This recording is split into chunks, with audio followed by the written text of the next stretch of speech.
جو آج کے نوجوان طبقہ ہے جو آج کل نشہ آور چیزوں میں لگے ہوئے ہیں، وہ اپنی زندگی کو برباد کر رہے ہیں، وہ اپنی صحت کو ضائع کر رہے ہیں، وہ اپنی جوانی کو ضائع کر رہے ہیں۔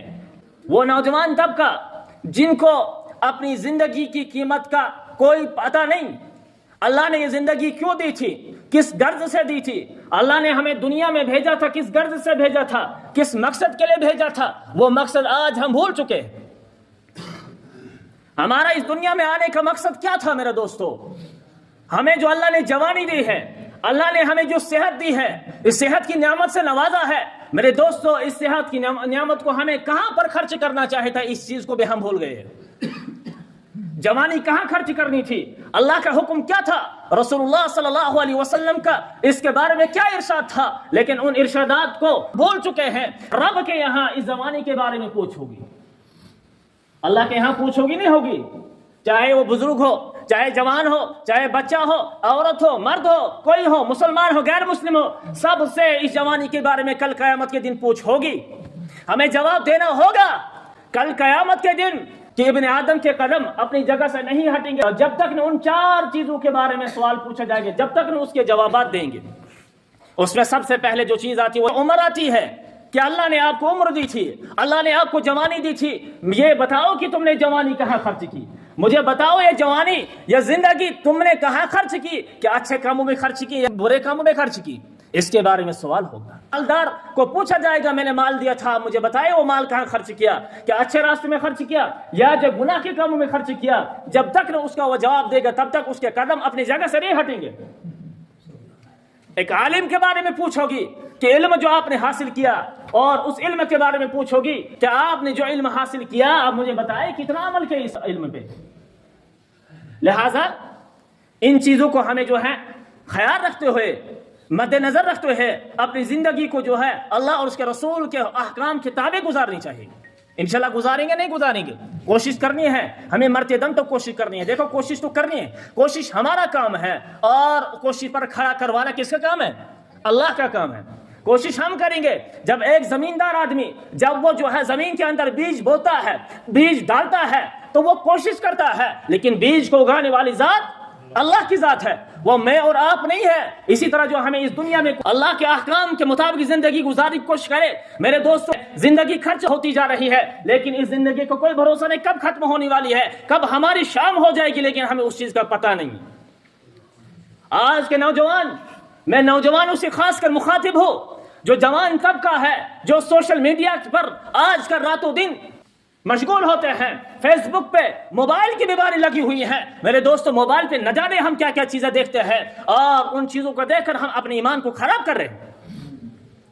ڈرگس کی بات، آج جو ہے ڈرگس عام چل رہا ہے، کتنے نوجوان جو ہے خودکشیاں کر رہے ہیں، کیوں؟ وجہ یہ بن رہی ہے کہ وہ نوجوان جو ہے نشہ کی چیز میں لگے ہوئے ہیں، نشہ کی لت لگ چکی ہے۔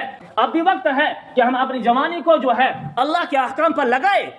اور کتنے کیسز آتے ہیں، مفتی نذیر احمد صاحب دامت برکاتہ العالیہ جو شیخ الحدیث ہے اس وقت جموں کشمیر کے سب سے بڑے مفتی صاحب ہیں، تو میں ان کا بیان سن رہا تھا، وہ کہہ رہے تھے کہ کچھ لوگوں نے مجھے فون کیا کہ مولانا آپ ہمیں اجازت دے، کوئی ایسا راستہ بتا دے کہ ہم اپنے باپ کو قتل کر ڈالیں۔ کیا کریں؟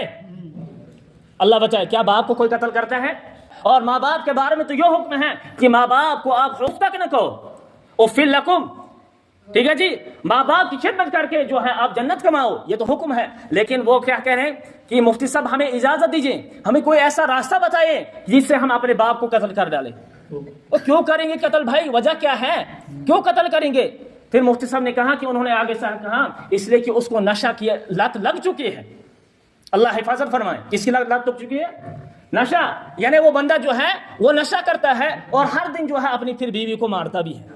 اللہ حفاظت فرمائے۔ آج کے نوجوان خاص کر جو ہے آج جو ہے عورتوں پر ایک دم ہم ہاتھ اٹھاتے ہیں، یہ ہماری جو ہے اس کو ہم کمال نہیں کہیں گے، اس کو ہم کہیں گے یہ ہماری نامردانگی ہے۔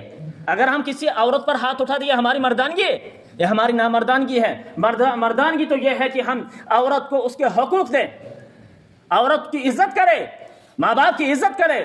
تو بہرحال مفتی صاحب کہہ رہے تھے کہ انہوں نے اجازت مانگی کہ آپ ہمیں کوئی ایسا راستہ بتا دو کہ جس سے ہم اپنے باپ کو قتل کر ڈالیں۔